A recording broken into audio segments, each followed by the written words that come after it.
Hello students, I hope आप लोग अच्छे होंगे। और आज हम पढ़ने वाले हैं पार्लियामेंट, भारतीय संसद।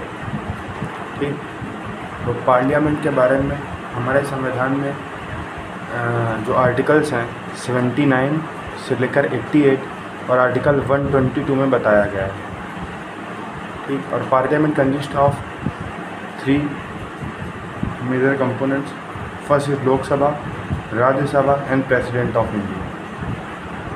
लोकसभा,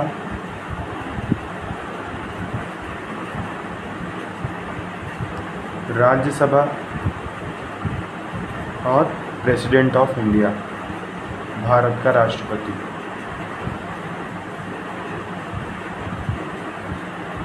ठीक, पार्लियामेंट जिसको हम हिंदी में संसद भी कहते हैं, आर्टिकल 79 से लेकर 88 और 72 में बताया गया है पार्लियामेंट के बारे में। ठीक, लोकसभा, लोकसभा को हम लोअर हाउस भी कहते हैं और राज्यसभा को अपर हाउस। और लोकसभा को हम हाउस ऑफ द पीपल,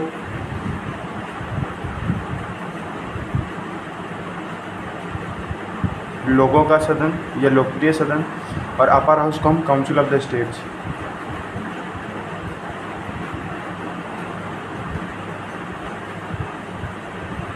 कहते हैं। ठीक, और अब प्रेसिडेंट ऑफ इंडिया के बारे में आर्टिकल 52 में बताया गया है।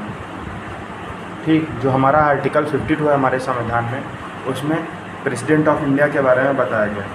और पार्लियामेंट के बारे में हमारे संविधान के पार्ट 5 में बताया गया है। Part 5 of our Indian constitution tells us about in parliament. Parliament consist of Lok Sabha, Rajya Sabha and president of India. Lok Sabha को हम लोअर हाउस या हाउस ऑफ द पीपल भी कहते हैं, और राज्यसभा को हम अपर हाउस या काउंसिल ऑफ स्टेट्स भी कहते हैं। और हमारे प्रेसिडेंट के बारे में आर्टिकल 52 बताता है, और पार्लियामेंट के बारे में हमें बताता है जो आर्टिकल 79 है, संसद के कंपोजिशन के बारे में बताता है, संसद के संगठन और संरचना के बारे में हमें बताता है आर्टिकल 79 कि जो पार्लियामेंट है वो उसमें पहले तो लोकसभा, राज्यसभा और प्रेसिडेंट ऑफ इंडिया होगा। ठीक, ये हमें बताता है आर्टिकल 79। और आर्टिकल 80 जो हमारा संविधान के आर्टिकल 80 है वो हमें बताता है राज्यसभा के बारे में, और जो आर्टिकल 81 है वो हमें बताता है लोकसभा के बारे में। I hope you should understand all the concept. तो अब हम आगे चलते हैं। और लोकसभा में जो मैक्सिमम सीट्स होती हैं वो पहले 552 थी, 1952 से लेकर 2020 तक। लेकिन इसमें से अब 2 माइनस हो चुके हैं 552 में से, तो अब बचे हैं 550। और जो 2 पहले थी वो एंग्लो इंडियन कम्युनिटी के लिए थी, एंग्लो इंडियन कम्युनिटी, जब हटा दी गई। अब टोटल 552 सीट्स हैं। ठीक, और अभी हमारे जो लोकसभा चल रही है वो 17th लोकसभा है, 17th लोकसभा जो मई 2019 में, सिंस मई 2019 ये भी रन कर रही है। ठीक, 17th लोकसभा है, और जो स्पीकर हैं वो ओम बिरला हैं, आप लोग तो जानते हैं। ठीक, और अभी जो टोटल इलेक्टेड मेंबर्स हैं वो 543 हैं हमारी लोकसभा में। ठीक, और 13 मई 1992 को पहला सत्र हुआ था हमारी लोकसभा का। अब राज्यसभा के बारे में बात करते हैं। आर्टिकल 80 हमारे कॉन्स्टिट्यूशन का बात करता है राज्यसभा के बारे में। ठीक, जिसे हम अपर हाउस या काउंसिल ऑफ स्टेट्स भी कहते हैं। और प्रेसिडेंट ऑफ इंडिया, तो प्रेसिडेंट ऑफ इंडिया ये हमारे सुप्रीम कमांडर होता है, तीनों सेनाओं का सुप्रीम कमांडर। ठीक, मतलब चाहे वो नेवी हो, आर्मी हो या एयरफोर्स हो, सब पर इसका सर्वोच्च अधिकार होता है। ठीक, और इससे रिलेटेड आर्टिकल्स हैं आर्टिकल 61, आर्टिकल 352, आर्टिकल 356 और आर्टिकल 361 और आर्टिकल 72। आर्टिकल 52 बात करता है प्रेसिडेंट के बारे में, एक प्रेसिडेंट का पद होगा और ये सुप्रीम कमांडर होता है हमारी तीनों सेनाओं का। और आर्टिकल 61 इम्पीचमेंट की बात करता है, इम्पीचमेंट जिसे हम हिंदी में महाभियोग भी कहते हैं। और आर्टिकल 352 बात करता है नेशनल इमरजेंसी की, और आर्टिकल 356 बात करता है अगर संवैधानिक तंत्र में विफलता हो जाए, अगर मतलब कोई स्टेट है उसमें जो कॉन्स्टिट्यूशन के हिसाब से नहीं चल रहा है, तो हम उसमें आर्टिकल 356 से प्रेसिडेंशियल रूल भी कहते हैं, ठीक, 356। और आर्टिकल 361 बात करता है विपत्ति या आपातकाल, जिसे कहते हैं फाइनेंशियल क्राइसिस अगर कहीं हो जाए तो आर्टिकल 3, और जो आर्टिकल 360 है वो बात करता है फाइनेंशियल क्राइसिस हो जाए तो वहाँ पर जो है प्रेसिडेंट चाहे तो उस हिस्से का पूरा शासन अपने हाथ में ले सकता है।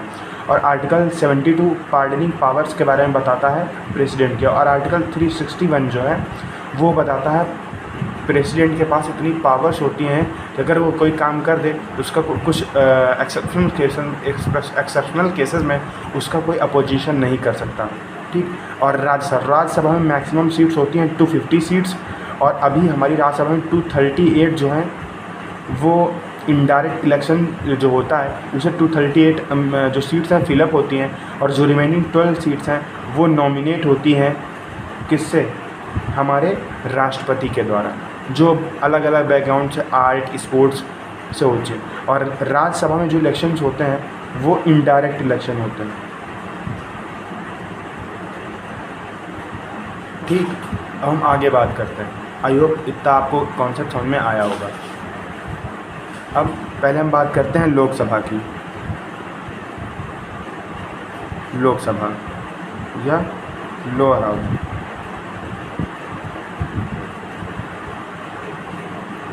लोकसभा में अब 550 सीट्स हैं और इसमें डायरेक्ट इलेक्शंस होते हैं, डायरेक्ट इलेक्शंस होते हैं। और यही हम राज्यसभा की बात करें तो उसमें इनडायरेक्ट इलेक्शंस होते हैं। अभी 543 सीट्स मेंबर्स इलेक्टेड हैं हमारी राज्यसभा में, ठीक। और 1952 में पहली लोकसभा का सत्र आमंत्रित हुआ था, ठीक। और पहले 552 सीट्स थी, अब लेकिन अब 550 सीट्स हैं। और जो लोकसभा भी चल रही है वो 17th लोकसभा है, जो मई 2019 में स्टार्ट हुई थी, ठीक। और आर्टिकल 79, आर्टिकल 79 से लेकर आर्टिकल 88 ये बात करता है जनरल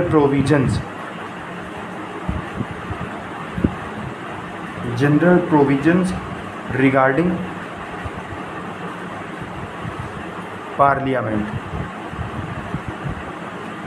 ठीक। और अभी आपको बताया ही जो आर्टिकल 79 है ये बताता है पार्लियामेंट के बारे में, और आर्टिकल 80 बताता है राज्यसभा के बारे में, आर्टिकल 81 बताता है लोकसभा के बारे में। और लोकसभा में डायरेक्ट इलेक्शंस होते हैं, राज्यसभा में इनडायरेक्ट इलेक्शंस होते हैं, और पार्लियामेंट लोकसभा, राज्यसभा और प्रेसिडेंट तीनों को मिलाकर हमारी संसद बनती है, ठीक। और दूसरी बात, पार्लियामेंट्री फॉर्म ऑफ गवर्नमेंट,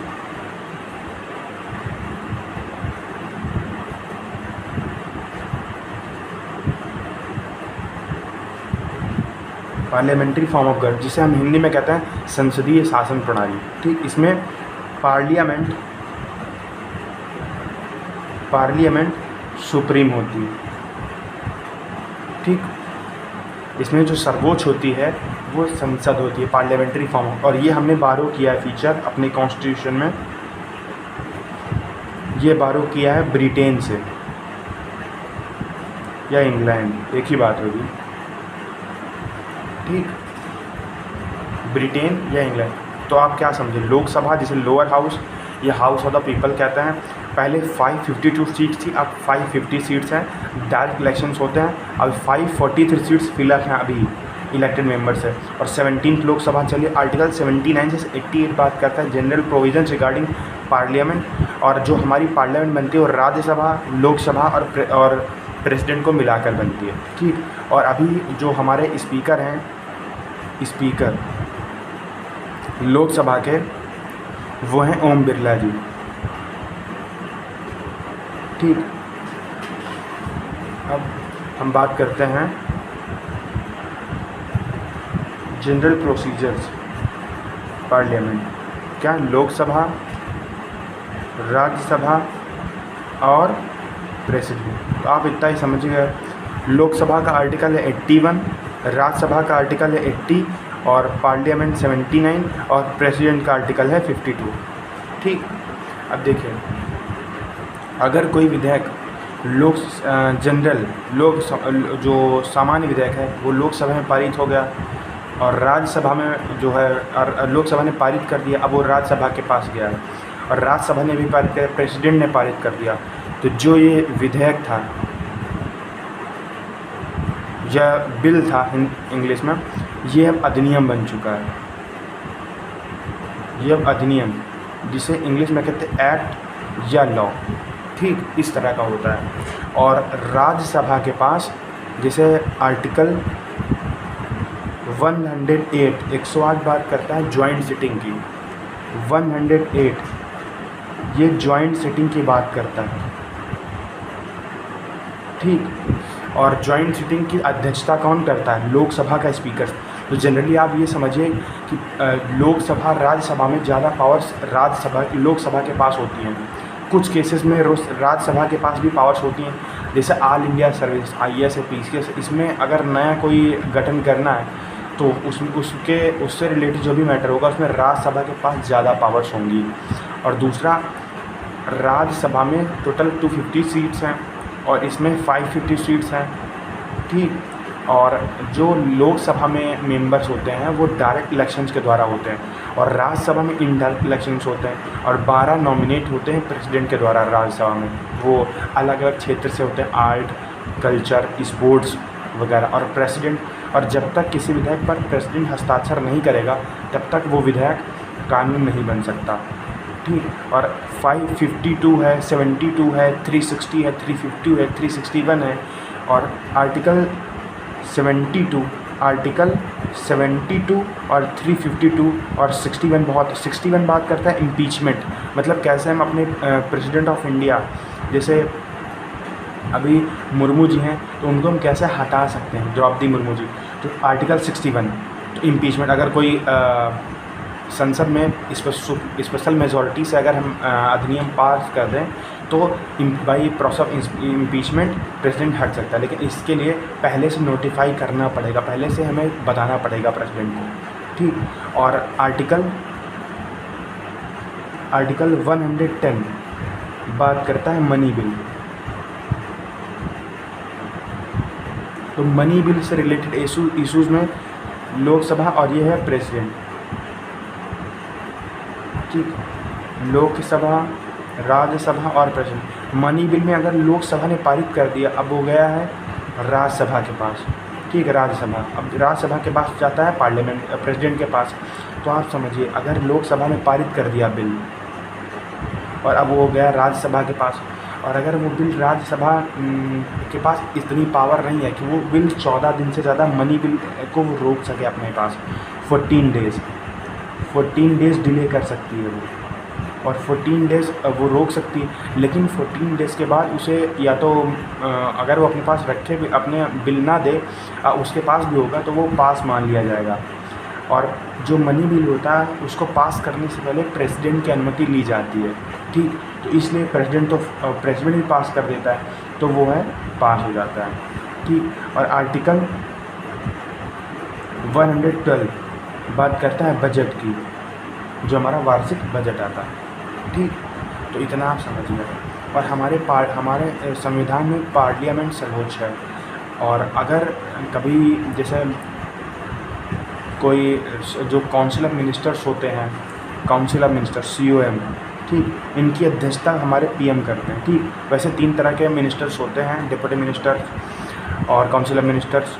ठीक, और एक और, तो PM जो है इनकी अध्यक्षता करते हैं, और जो काउंसिल ऑफ मिनिस्टर्स होती है वो सामूहिक रूप से उत्तरदायी होती है लोकसभा के बारे में, लोकसभा के प्रति। ठीक, अगर लोकसभा बिल पारित कर दे और इनके खिलाफ अगर लोकसभा चाहे तो काउंसिल ऑफ मिनिस्टर्स भंग, और अगर ये काउंसिल ऑफ मिनिस्टर्स भंग हो जाए या फिर प्रेसिडेंट अपना रेजिग्नेशन दे देगा तो लोकसभा वो पूरा काउंसिल ऑफ मिनिस्टर्स ख़त्म हो जाएगी। ठीक, तो आई होप इतना आपको चीज़ें समझ में आई होंगी।